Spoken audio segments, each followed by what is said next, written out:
fryma, njeriu, ajri, bari, qielli, toka, njeriu,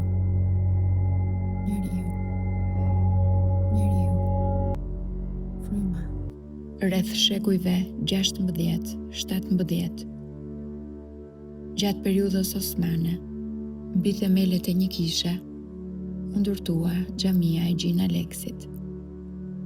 Ky transformim nuk ishte një zhdukje të shkuarës, por një akt përshtatjeje dhe vazhdimësie.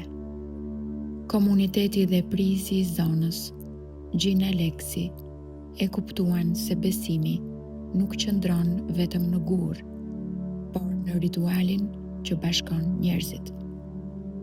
Për këtë arsye, struktura ekzistuese nuk u shkatrua.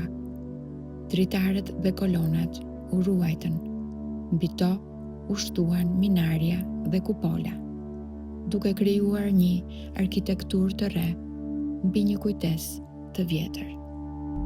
Bari, qielli, toka. Forma ndryshoi, por hapësira ruajti frymën e saj. Akustika mbeti pothuajse e pandryshuar, duke lejuar që fjala e lutjes të përhapej në të njëjtin ritëm si më parë. Fryma, njeriu, ajri, bari, qielli, toka, njeriu.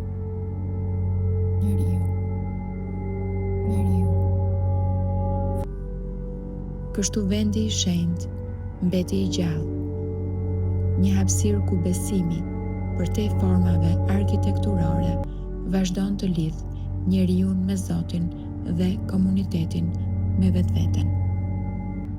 Ajri, toka, fryma, njeriu. Sot, kjo xhami mbetet dëshmi e gjallë e një identiteti që nuk u thye nga konvertimi fetar, por u forcua përmes tij.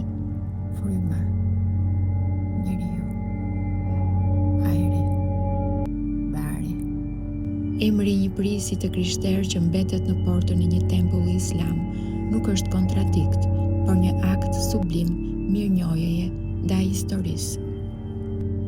Në një botë ku besimet shpesh kthehen në kulla gri për të ndarë njerëzit, sot xhamia e Gjin Aleksit mbetet aty si një shenjë e pashlyeshme.